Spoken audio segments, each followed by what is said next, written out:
건강을 챙기려고 매일 종합영양제를 드시는 분들께 오늘 아주 중요한 이야기를 드려야 합니다. 여러분이 지금 드시고 있는 그 영양제가 오히려 암 위험을 높이고 있을 가능성이 있다면 믿으시겠습니까? 이것은 단순한 경고가 아닙니다. 수만 명에서 수십만 명의 사람들을 수년, 수십 년 동안 추적 관찰한 대규모 임상 연구들이 내린 결론입니다. 오늘 이 영상에서는 특정 비타민과 미네랄을 일정 수준 이상으로 과하게 섭취했을 때 실제로 어떤 일이 일어나는지, 어떤 성분이 어느 수준에서 위험해지는지를 구체적인 연구, 데이터와 함께 처음부터 끝까지 낱낱이 알려드리겠습니다. 종합영양제를 드시는 분이라면 오늘 영상을 보신 후 반드시 성분표를 다시 확인하시게 될 겁니다. 먼저 우리가 처한 현실부터 짚어봐야 합니다. 한국의 건강보조식품 시장 규모는 2024년 기준 약 41억 달러, 우리 돈으로 약 5조 5천억 원에 달했습니다.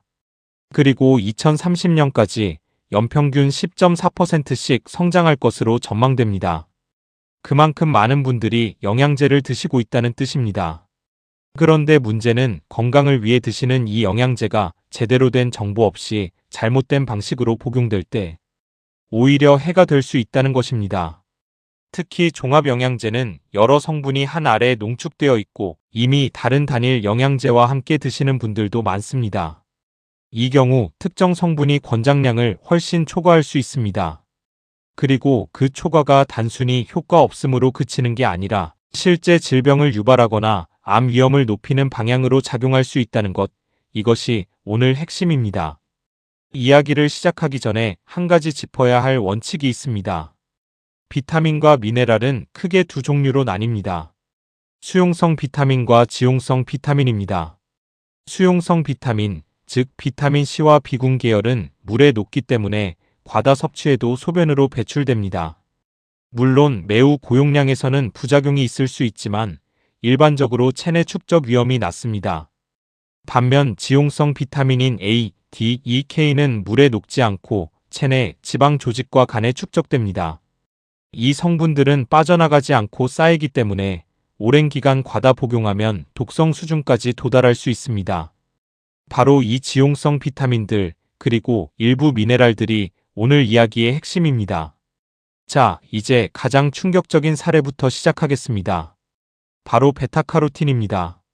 베타카로틴은 당근, 고구마, 호박 같은 채소에서 자연적으로 얻을 수 있는 성분으로 체내에서 비타민 어로 전환됩니다.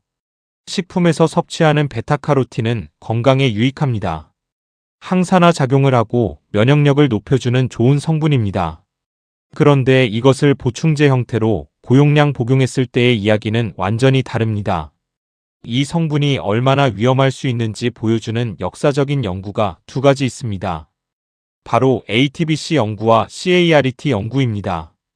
ATBC 연구는 핀란드에서 흡연자 남성 약 29,000명을 대상으로 진행된 대규모 임상시험입니다. 연구 시작 당시에는 베타카로틴이 항산화 성분이니 흡연자의 폐암을 예방할 것이라는 기대로 설계된 연구였습니다. 그런데 결과는 정반대였습니다. 베타카로틴 보충제를 복용한 그룹에서 폐암 발생률이 오히려 18% 더 높았고 전체 사망률도 8% 더 높았습니다. 연구자들은 충격을 받았습니다. CART 연구는 미국에서 18,000명 이상의 흡연자와 성면 노출자를 대상으로 진행된 연구입니다. 이 연구에서도 베타카로틴과 레티닐, 팔미테이트를 보충제로 복용한 그룹에서 폐암 발생률이 28% 높게 나타났습니다. 이 결과가 너무 충격적이라 연구진은 예정보다 21개월 먼저 연구를 조기 중단했습니다. 다시 말씀드립니다. 폐암을 예방하려고 설계한 연구에서 그 성분이 오히려 폐암을 28% 더 유발했습니다. 이것이 고용량 베타카로틴 보충제의 진실입니다. 지금 드시는 종합영양제의 베타카로틴 함량을 반드시 확인하십시오. 특히 흡연자이시거나 과거 흡연 경험이 있으신 분들, 그리고 성면이나 분진 같은 유해 물질에 노출된 경력이 있으신 분들은 베타카로틴, 고용량 보충제를 각별히 주의하셔야 합니다. 두 번째는 비타민 E입니다. 비타민 E는 항산화 작용을 하는 지용성 비타민으로 세포막을 보호하고 면역 기능에 관여하는 중요한 영양소입니다. 그러나 고용량 보충제는 전혀 다른 이야기입니다. 2001년부터 미국에서 3만 5천 명 이상의 남성을 대상으로 진행된 SELECT 연구, 즉 셀레늄 및 비타민 E 암 예방 임상 시험이 있었습니다. 이 연구 역시 비타민 E가 항산화 작용을 하니 전립선암을 예방할 것이라는 가설로 시작됐습니다. 그런데 연구 결과는 완전히 예상을 벗어났습니다. 하루 400IU의 비타민 E를 복용한 그룹에서 오히려 전립선암 위험이 17% 증가한 것으로 나타났습니다. 더 놀라운 건 이 연구가 중단된 이후에도 위험이 계속 올라갔다는 점입니다. 비타민 E 투여를 중단했음에도 불구하고 전립선암 위험이 계속 증가하다가 결국 통계적으로 유의미한 17% 증가라는 결론에 이르렀습니다. 이건 비타민 E가 체내에 쌓였다가 계속 작용했다는 의미입니다. 또한 호주 뉴사우스웨일스대 연구에서는 하루 400IU 이상의 비타민 E를 장기간 복용할 경우 사망 위험이 증가할 가능성이 있다는 결론이 나왔습니다.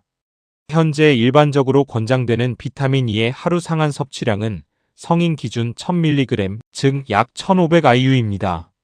문제는 많은 종합영양제에서 비타민 E를 수백 IU 단위로 넣고 있고 여기에 단일 비타민 E 보충제를 추가로 드시는 분들은 어느 순간 위험한 수준에 도달할 수 있다는 겁니다.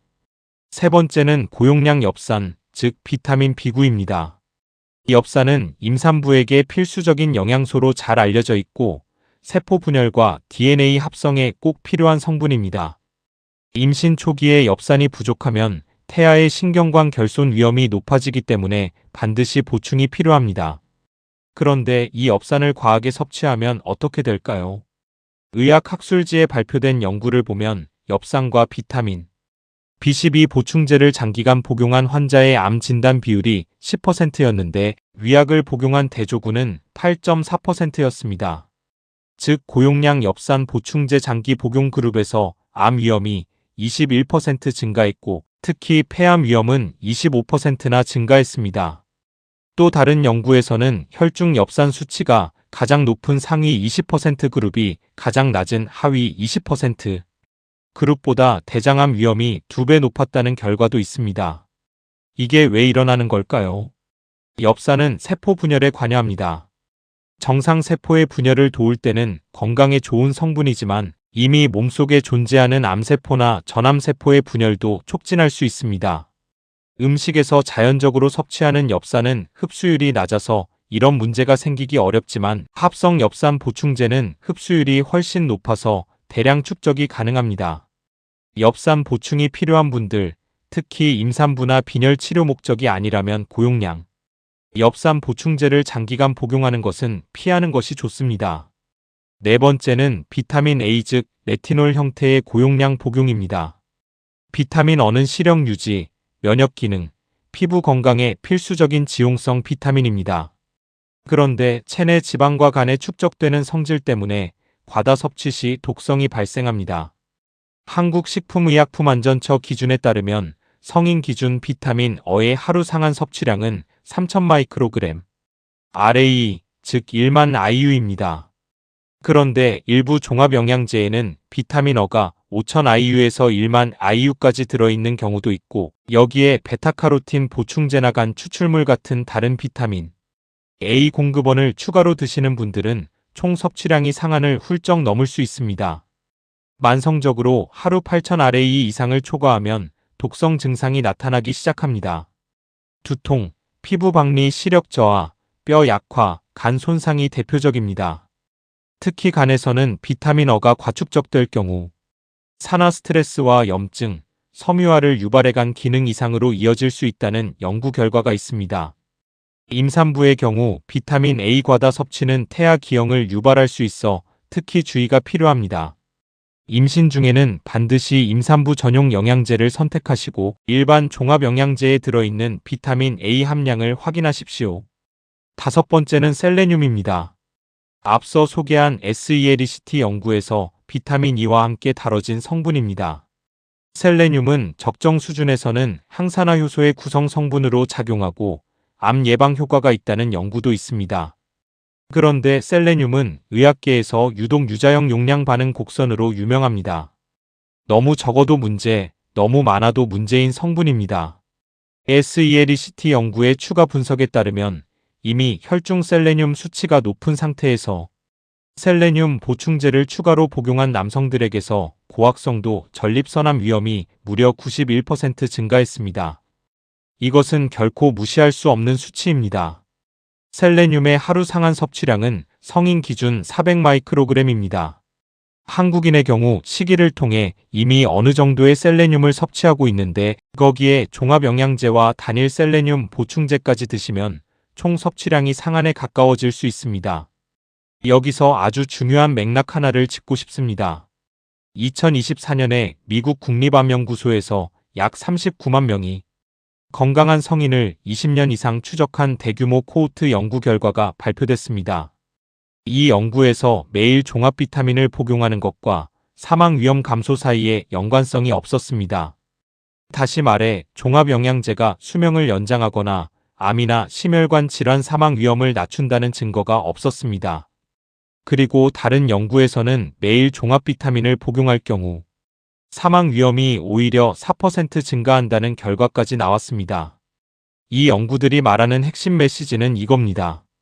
영양이 이미 충분한 건강한 사람이 고용량 보충제를 추가로 복용하는 것은 의미가 없거나 오히려 해로울 수 있다는 것입니다. 영양제는 부족한 것을 채우는 도구입니다. 이미 채워진 것을 넘치도록 부으면 그 넘침이 독이 됩니다. 그렇다면 어떻게 하는 것이 현명할까요? 종합영양제를 고를 때 체크해야 할 실질적인 기준들을 알려드리겠습니다. 첫 번째 기준은 각 성분의 함량이 하루 권장 섭취량의 100%를 크게 초과하지 않는 제품을 선택하는 것입니다. 특히 지용성 비타민인 A, D, E, K는 체내에 축적되기 때문에 100% 내외가 적절합니다. 일부 제품에서는 비타민 어를 1000%, 비타민 E를 500% 수준으로 넣어서 고함량임을 마케팅 포인트로 삼는데 이건 오히려 피해야 할 제품입니다. 두 번째는 베타카로틴 함량 확인입니다. 흡연자이시거나 흡연 이력이 있으신 분들은 베타카로틴이 들어있는 종합영양제 자체를 피하는 것이 안전합니다. ATBC, CARET 두 개의 대규모 임상 연구가 명확한 경고를 보내고 있습니다. 세 번째는 다른 영양제와의 중복 섭취를 반드시 계산하는 것입니다. 종합영양제를 드시면서 동시에 비타민 D, 비타민 E, 비타민 A, 오메가3, 엽산 같은 단일 보충제를 추가로 드시는 분들이 많습니다. 이 경우 총합을 계산해서 상한 섭취량을 넘지 않는지 반드시 확인해야 합니다. 네 번째는 식사를 통한 영양 섭취를 우선으로 하는 것입니다. 다양한 채소, 과일, 단백질 식품을 통해 균형 잡힌 식사를 하면 대부분의 영양소는 자연적으로 충족됩니다. 영양제는 말 그대로 부족한 부분을 보충하는 수단으로 활용하십시오. 다섯 번째는 혈액 검사를 통한 영양 상태 확인입니다. 가장 과학적인 방법은 실제로 내 몸에서 어떤 영양소가 부족한지 혈액 검사로 확인한 후 부족한 것만 보충하는 것입니다. 특히 비타민 D, 철분, 엽산 같은 성분은 혈액 검사로 명확히 수치를 알 수 있습니다. 이제 7일 실천 계획을 안내해 드리겠습니다. 1일차에는 지금 드시고 있는 종합영양제 성분표를 꺼내서 베타카로틴, 비타민 A, 비타민 E, 엽산, 셀레늄 함량을 확인하십시오. 각 성분이 하루 권장 섭취량의 몇 %에 해당하는지 체크하십시오. 2일차에는 종합영양제 외에 드시고 있는 모든 단일 보충제 목록을 적어서 중복 섭취 여부를 계산해 보십시오. 3일차에는 흡연자이시거나 흡연 이력이 있으신 분들은 베타카로틴 함량을 특히 확인하시고 포함된 제품이라면 교체를 고려하십시오. 4일차에는 지용성 비타민을 과하게 포함한 고함량 제품을 드시고 있다면 의사나 약사와 상담을 예약하십시오. 5일차에는 식단을 점검하십시오. 당근, 시금치, 브로콜리, 계란, 생선처럼 비타민과 미네랄이 풍부한 자연식품을 식단에 늘리면 보충제 의존도를 낮출 수 있습니다. 6일차에는 가족 중에 고함량 종합영양제를 드시는 분이 계신다면 오늘 영상 내용을 공유하십시오. 특히 노년층의 경우 지용성 비타민 대사 속도가 느려서 더 쉽게 축적이 일어납니다. 7일차에는 정기 건강검진 시 비타민 D와 비타민 B12, 철분 혈중 농도를 검사 항목에 추가해달라고 요청하십시오. 실제 내 몸의 영양 상태를 알고 드시는 영양제가 진짜 건강을 지킵니다. 마지막으로 오늘 전달하고 싶은 가장 중요한 메시지를 드리겠습니다. 비타민과 미네랄은 적정량에서는 생명을 유지하는 데 필수적인 존재입니다. 그러나 그 어떤 좋은 것도 과하면 독이 됩니다. 천연이라는 이미지, 건강에 좋다는 광고, 높은 함량을 강조하는 마케팅에 현혹되지 마십시오. 베타카로틴은 식품으로 섭취하면 좋은 항산화제이지만 고용량 보충제로 먹으면 폐암 위험을 28% 높입니다. 비타민 E는 적정량에서 세포를 보호하지만 하루 400IU 이상을 장기 복용하면 전립선암 위험을 17% 높입니다. 이 엽산은 임신 중에 반드시 필요하지만 고용량으로 장기 복용하면 전체 암 위험이 21%, 폐암 위험이 25% 증가할 수 있습니다. 셀레늄은 이미 수치가 충분한 상태에서 추가 보충하면 고학성도, 전립선암 위험이 91%까지 오를 수 있습니다. 이 숫자들이 말하는 것은 단 하나입니다.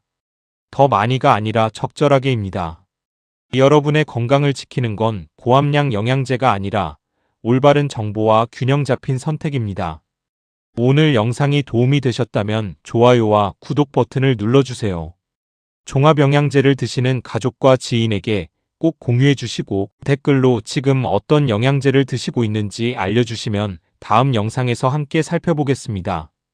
다음에는 실제로 현대인에게 부족하기 쉬운 비타민 D와 B12를 얼마나 어떻게 보충해야 하는지 과학적인 근거와 함께 알려드리겠습니다.